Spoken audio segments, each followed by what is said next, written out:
ጤና ይስጥልን የተወደዳችሁ የገበያ ሚዲያ ተከታታዮቻችን የመስከረም 28 ቀን 2018 ዓ.ም ዕለታዊውን የምዕራፍ 2 የምሽት የዜና ዘገባችንን ይዘንላችሁ ቀርበናል። የተመረጡ ምጣኔ ሀብታዊ፣ ማህበራዊና ሌሎች አዳዲስ መረጃዎችን በዜና ዘገባችን ላይ አካተናል። አብራችሁን እንድትቆዩ እንጋብዛለን። በቅድሚያም አርዕስቶችን አዲሱ የተሽከርካሪ ሰሌዳ መለያ ቁጥር ይፋ ተደርጓል። ከዚህ ጋር ተያይዞ አነጋጋሪ መረጃዎች ተሰምተዋል። ዝርዝሩን እንነግራችኋለን። በጎፋ ዞን የአደጋ ስጋት አካውንት ላይ ያጋጠመው የወንጀል ሙከራን በተመለከተ አነጋጋሪ ጉዳይ ተሰምቷል። በዝርዝር የምናደርሳችሁ መረጃችን ነው። ዓለም ባንክ የኢትዮጵያን የእድገት ትንበያ የተመለከተ አስገራሚ መረጃ ይፋ አድርጓል። ዓለም ባንክ ምን አለ? በዝርዝር የምትሰሙት ይሆናል። የተጨማሪ እሴት ታክስ ተመዝጋቢዎች የሚስተናገዱበት አዲስ የአሰራር ስርዓት መዘርጋቱ ተገለጸም። ሙሉ መረጃውን የምናጋራችሁ ይሆናል። የተወደዳችሁ የገበያ ሚዲያ ተከታታዮቻችን እነዚህንና ሌሎች ኢኮኖሚያዊና ማህበራዊ መረጃዎቻችንን ይዘንላችሁ ቀርበናል። አዳዲስ እንዲሁም ትኩስ ኢኮኖሚያዊና ማህበራዊ መረጃዎቻችንን ለማግኘት ታዲያ የገበያ ሚዲያን እንድትወዳጁ እየጋበዝን በዝርዝር ወደምንመለከታቸው መረጃዎቻችን እናልፋለን። በጥንታዊነቷ የምትታወቀው ለገሃር አሁን አዲስ መልክ ይዛ እየዘመነች ትገኛለች። የሚፈልጉትን ነገር ሁሉ አንድ እርምጃ ርቀት ላይ በሚያገኙበት ለገሃር ዘመናዊ የሪል ስቴት መንደር በጊፍት ሪል ስቴት እየተገነባ ነው። 85000 ካሬ ላይ ያረፈው ይህ መንደር ከትምህርት ቤት ጀምሮ የሕክምና ማዕከል፣ የመዝናኛ ስፍራ፣ ስፖርት ማዕከል፣ ስፓ እንዲሁም የሲኒማ አገልግሎት የሚሰጥ ቢዝነስ ሴንተር በውስጡ የያዘ ነው። ከባለ 1 እስከ ባለ 3 መኝታ አፓርትመንቶችና የንግድ ሱቆችን ለሽያጭ አቅርበናል። የቤት ባለቤት ብቻ ሳይሆን የወደፊት ትልቅ ኢንቨስትመንት ባለቤት ለመሆን ጊዜው አሁን ነው። ከመስከረም 29 ጀምሮ በሚካሄደው የሽያጭ መርሃ ግብራችን ላይ ለመሳተፍና ሳይት ለመጎብኘት እንዲሁም ለመመዝገብ በ0930 71 1695 ሲደውሉ ይምጡና የዚህ ውብ መንደር ባለቤትና አካል ይሁኑ። ጊፍት ሪል ስቴት። በአፍሪካ ሀገራት መካከል ያለው የንግድ ልውውጥ ከ17 በመቶ እንደማይበልጥ ተገለጸም። በአፍሪካ አህጉር የሚደረገው የእርስ በርስ የንግድ ልውውጥ ገና ያልተሰራበትና ከ17 በመቶ ያልበለጠ መሆኑን የንግድና ቀጠናዊ ትስስር ሚኒስቴር ገልጿል። በነገው ዕለት የኢትዮጵያ የአፍሪካ ነጻ የንግድ ቀጠና ስምምነትን በይፋ የምትጀምር መሆኑ ይታወቃል። በዚህም የንግድና ቀጠናዊ ትስስር ሚኒስትር ዴኤታ ያስሚን ውሃብ ረቢ አሁን የተደረሰው የአፍሪካ ነጻ የንግድ ቀጠና ስምምነት በሀገራቱ መካከል የሚደረገውን የንግድ እንቅስቃሴ ከፍ የሚያደርግ መሆኑን ገልጸዋል። ሌላው የአህጉሩ ሀገራት ከሌሎች ጋር የሚያደርጓቸው የንግድ እንቅስቃሴዎች 67 በመቶ ሲደርስ በአፍሪካ ሀገራት መካከል ያለው የእርስ በርስ ንግድ ግን ከ17 በመቶ የማይበልጥ መሆኑም ተነግሯል። ኢትዮጵያ ከሌሎች የአፍሪካ ሀገራት የምታደርገው ንግድ ዝቅተኛ ሆኖ በአንጻሩ ደግሞ በዓለም አቀፍ ደረጃ ያላት ልውውጥ የተሻለ የሚባል መሆኑ ተጠቅሷል። ይህ ስምምነት የሀገራቱን የንግድ እንቅስቃሴ የሚጨምር መሆኑም ተጠቁሟል። በስምምነቱ ውስጥ ከ55 በላይ ሀገራት መኖራቸውን የተገለጸ ሲሆን ከ1.4 ቢሊዮን በላይ ሕዝብ ያቀፉ ከ3.4 ትሪሊዮን ዶላር ጥቅል የሀገር ውስጥ ምርት የሚበልጥ ትልቅ የኢኮኖሚ አቅም ያለው መሆኑንም አንስተዋል። በዚህም የአፍሪካ ነጻ የንግድ ቀጠና የዚህ የከባቢያዊ ውህደት መሆኑ ነው የተገለጸው። የዚህ ጠቀሜታም ደግሞ በሀገር ውስጥ ላሉ ላኪዎች፣ አምራቾች፣ ሴቶችና ወጣት ስራ ፈጣሪዎች ከፍተኛ የስራ ዕድል የሚፈጠር መሆኑን አንስተዋል።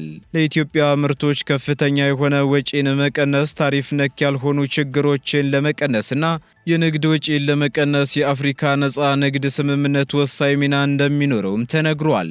ይህ ስምምነት ለመጀመሪያ ጊዜ የተፈረመው በሩዋንዳ ኪጋሊ በአውሮፓውያኑ የዘመን ቀመር በ2018 መሆኑና ኢትዮጵያ ደግሞ ግንባር ቀደም ፈራሚ መሆኗን ሚኒስትር ዴኤታው አክለዋል።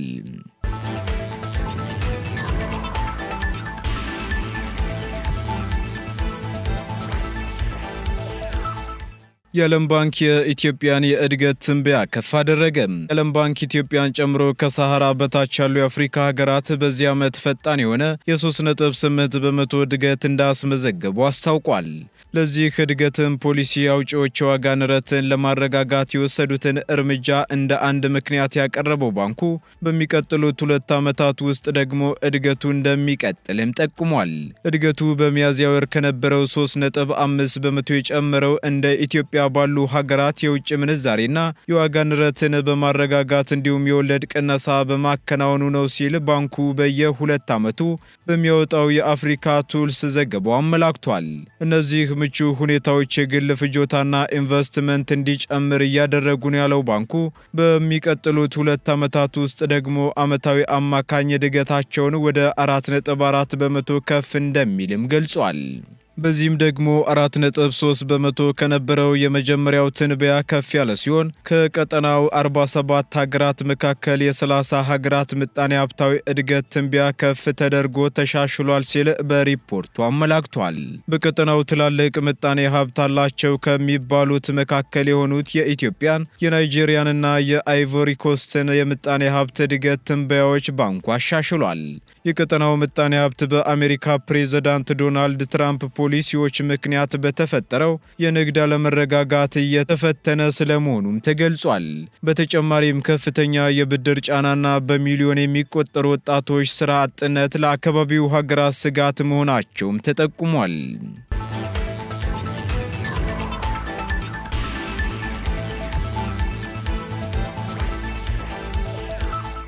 በጎፋ ዞን አደጋ ስጋት አካውንት ላይ ያጋጠመው የወንጀል ሙከራን በተመለከተ መግለጫ ተሰጠም።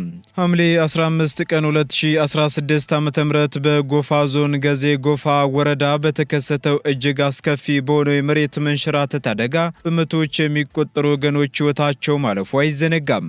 በዚህም ምክንያት ከሀገር ውስጥና ከሀገር ውጭ ያሉ ወገኖች እንዲሁም የተለያዩ አካላትና መንግስታት በአይነትና በገንዘብ ድጋፍ በማድረግ የጉዳቱ ሰለባ ለሆኑ ወገኖች በአግባቡ እንዲደርሳቸው የዞኑ መንግስት ተፈጻሚነቱን በቅርበት እየተከታተለ መቆየቱ የሚታወቅ ነው ሲል የዞኑ መንግስት ኮሚኒኬሽን አስታውቋል። ነገር ግን የሀገር ውስጥና የዓለም አቀፍ ማህበረሰብ ለተረጂ የህብረተሰብ ክፍሎች የለገሱትን ድጋፍ ወደ ኪሳቸው አስገብተው ለመበልጸግ ያቀዱ አካላት አስነዋሪና ስብዕና የጎደለውን ተግባር ለመፈጸም አቅደው ሳይሳካላቸው መቅረቱም ተገልጿል። በአደጋው ለተጎዱ ማህበረሰብ ክፍሎች ከመጣው ገንዘብ ላይ ከ60 ሚሊዮን ብር በላይ ቀደም ሲል ተሰርቶ ቮይድ በተደረገው ቼክ ቁጥር 42221123 አስመስለው በማሳተም ገንዘቡን ለመዝረፍ የሞከሩ ቢሆንም የኢትዮጵያ ንግድ ባንክ ሸገር ቅርንጫፍ ለጎፋ ዞን አስተዳደር በደረሰው ጥቆማ መሰረት ከአዲስ አበባና ክልል ፖሊስ ጋር በመተባበር ገንዘቡ ሳይወጣ ተጠርጣሪዎቹ በቁጥጥር ስር መዋል መቻላቸው ታውቋል። ጉዳዩ ይህ ሆኖ ሳለ ታዲያ የተለያዩ ሚዲያዎችና የማህበራዊ ትስስር ገጾች ህብረተሰቡን የሚያወዛግቡ መረጃዎች አሰራጭተዋል ያለው መግለጫው መሰል አሳሳች መረጃዎችን ከማሰራጨትም እንዲቆጠቡ ሲል አሳስቧል። አክሎም በቀጣይ የምርመራው ሂደት ሲጠራ ዝርዝር ጉዳዩን እንደሚያሳውቅ የዞኑ መንግስት ኮሚኒኬሽን አስታውቋል።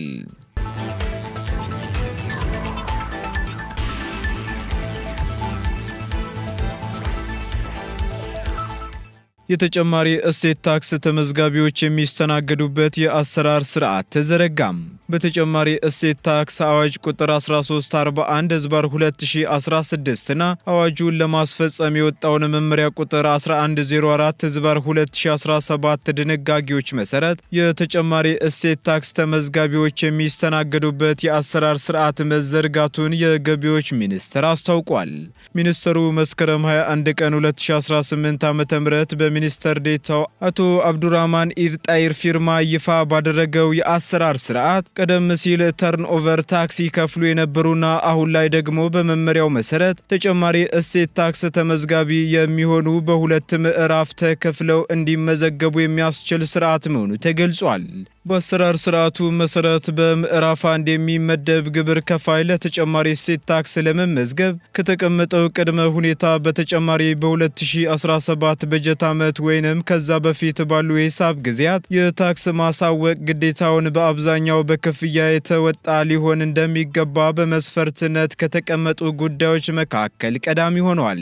ከዕዳ ክትትልና ከታክስ በተገኘ መረጃ መሰረት ሊከፈል የሚገባው የታክስ ዕዳ የክፍያ ጊዜ ስምምነት ገብቶ በመክፈል ላይ ያለ የሽያጭ መግባቢያ መሳሪያዎችን ወደ 15 በመቶ የተጨማሪ እሴት ታክስ ምጣኔ ለማስቀረትም ለሽያጭ ማዕከል የሚቀርብ ስለመሆኑ ስምምነት የገባ ሊሆን እንደሚገባ ተገልጿል። በምዕራፍ 1 ለመመዝገብ ሌላኛው ቅድመ ሁኔታ ደግሞ ኪወር ኮድ ያለው የማኑዋል ተርንኦቨር ታክስ ደረሰኝ ማሳተምና ጥቅል ላይ ያለው የደረሰኝ ብዛት በጽሑፍ ያሳወቀ በተጨማሪም ዓመታዊ ሽያጩ 2 ሚሊዮን ብር በማይሞላ ታክስ የሚከፈልበት ሽያጭ ገቢ ያለው መሆን ይጠበቅበታል ተብሏል።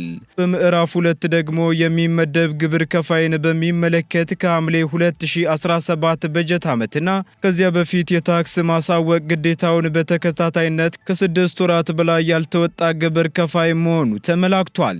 ከ2016 በጀት ዓመት ጀምሮ በተከታታይ 2 ዓመታት ባዶ የተርንኦቨር ታክስ ማስታወቂያ ያቀረበ በተለይም ደግሞ በተለያየ ደረጃ የሚገኝ የግብር ዕዳ ያለበትና በክትትል የታክስ አውዱን ለማስከፈል ያልቻለ እንዲሁም በክፍያ ጊዜ ስምምነት መሰረት ክፍያ ያልፈጸመ ግብር ከፋይ በሁለተኛው ምዕራፍ እንደሚመደብ ተገልጿል። የሽያጭ መመዝገቢያ መሳሪያዎችን ያላሳደሰ ኪወር ኮድ ያለው ማኑዋል የተርንኦቨር ታክስ ደረሰኝ ለማሳተም ጥያቄ ያላቀረበ መሆኑ ሌላኛው ቅድመ ሁኔታ መሆኑን ሚኒስትሩ አስታውቋል።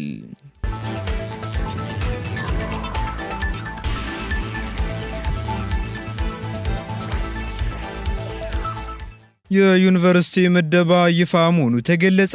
በ2017 ዓ.ም የ12ኛ ክፍል ሀገር አቀፍ ፈተና ወስደው የማለፊያ ውጤት ያስመዘገቡ ተማሪዎች የዩኒቨርሲቲ ምደባ ይፋ መደረጉ ተገልጿል።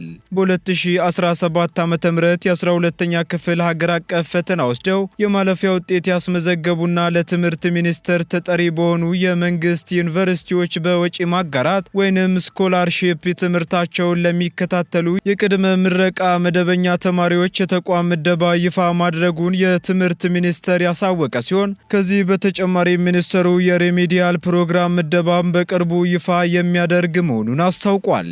የትምህርት ሚኒስቴር የዘንድሮውን ብሔራዊ 12ኛ ክፍል ፈተና ከወሰዱ ተማሪዎች ውስጥ 8.4 በመቶ የሚሆኑ ተማሪዎች ብቻ የዩኒቨርሲቲ መግቢያ ውጤት ማምጣታቸውን ማስታወቁ ይታወሳል።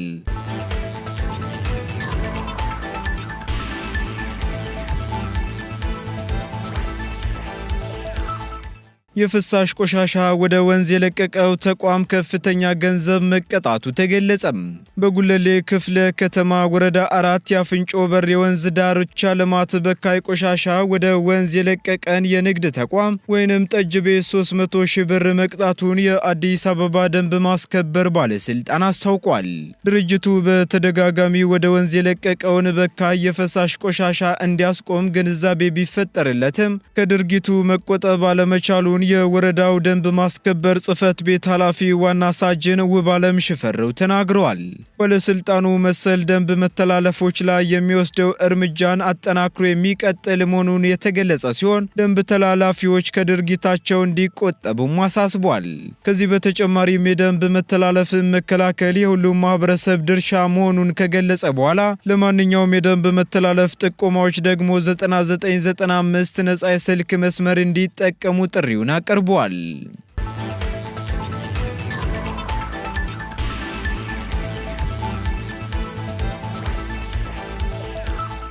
ኢትዮጵያ ከውጭ የምታገኘው እርዳታ ማሽቆልቆሉ ተገለጸም።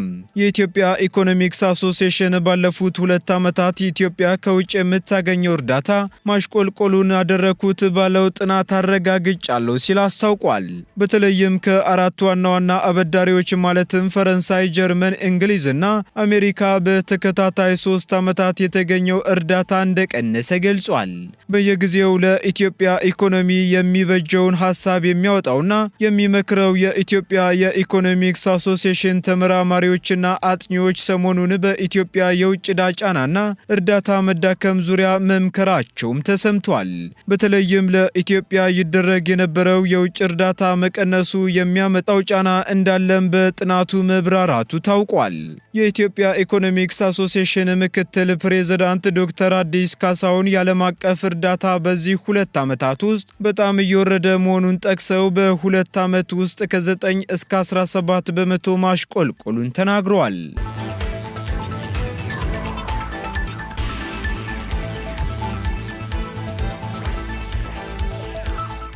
ቀጥለናል። ውድ ተከታታዮቻችን ወደ መጨረሻው ዝርዝር መረጃችን ስንሸጋገር አዲሱ የተሽከርካሪ ሰሌዳ መለያ ቁጥር ይፋ ሆነም። ኢትዮጵያ ከ23 ዓመታት በኋላ የተሽከርካሪ ሰሌዳን መቀየሯን የትራንስፖርትና ሎጂስቲክ ሚኒስቴር ገልጿል። ጉዳዩን አስመልክተው ለመገናኛ ብዙሃን መግለጫ የሰጡት የትራንስፖርትና ሎጂስቲክ ሚኒስቴር ዶክተር አለሙ ስሜ አዲስ የተሽከርካሪዎች የመለያ ቁጥር ሰሌዳ አይነቶችና ምልከታ መወሰኛና የአገልግሎት አሰጣጥ መመሪያ ቁጥር 1050/2017 መዘጋጀቱን ጠቅሰዋል። በመመሪያው መሰረትም የተሽከርካሪ ሰሌዳ መለያ ቁጥር በአዲስ እንደሚተካ የተናገሩት ሚኒስትሩ ከዚህ ቀደም የነበረው የተሽከርካሪ መለያ ቁጥር የሰሌዳው አመራረትና አሰረጫጨት የአሰራር ክፍተትና የሀብት ብክነት ይስተዋልበት እንደነበር ገልጸዋል። ኢትዮጵያ ከዚህ ቀደም ታርጋ ላይ 17 አይነት ቀለማት ስትጠቀም የነበረ ሲሆን አዲሱ ሰሌዳ ላይ ግን 3 ቀለማት ብቻ እንዲኖር መደረጉን ሚኒስትሩ ገልጸዋል። በተጨማሪም ሰሌዳው ላይ መለያ የነበረው የክልል ስያሜ ዓለም አቀፍ ሕግን በተከተለ መልኩ ወደ ኢቲ መቀየሩንም ሚኒስትሩ አክለዋል። በተጨማሪም በግምት ከ1.6 ሚሊዮን በላይ ተሽከርካሪ እንደ ሀገር በመኖሩ አዲስ የሰሌዳ ቁጥር ለማዘጋጀት እንደታሰበም ተገልጿል። ሌላው ዓለም አቀፍ ሕግን የተከተለ በሀገሪቱ የሚመዘገቡ ሁሉም ተሽከርካሪዎች የሚለጥፉት የመለያ ቁጥር ሰሌዳ ላይ የኢትዮጵያ ካርታ እንዲሁም ኢትዮጵያ ባጸደቀችው ዓለም አቀፍ ስምምነት መሰረት የተሰጣትን ሀገራዊ ልዩ ምልክቶች እንዲሁም ደግሞ የሕግ ባለሙያዎች የሚያነቡት የተለየ ጽሑፍ የተዘጋጀለት መሆኑንም ተናግረዋል። አክለውም ከዚህ ቀደም አንድ አሽከርካሪ ከየት እንደመጣ በግልጽ ስለማይታወቅ የተለያዩ ችግሮች ሲደርሱበት ቆይተዋል የተባለ ሲሆን አሁን ግን ተግባራዊ የሚደረጉት አሰራሮችና ለውጦች ይህን የሚቀርፉ ናቸው ተብሏል። ከዚህ በተጨማሪ አዲሱ ታርጋ ኮፒ ማድረግ ወይንም ተመሳሳዩን መስራት አይቻልም የተባለም ሲሆን በአጭር ጊዜ ውስጥም ይህ ሰሌዳ ወደ ስራ ይገባል ተብሏል። ከዚህም በተጨማሪ የታርጋ ለውጡን ወጪ የተሽከርካሪው ባለቤት ራሱ እንደሚሸፍንም በመግለጫው ተነስቷል።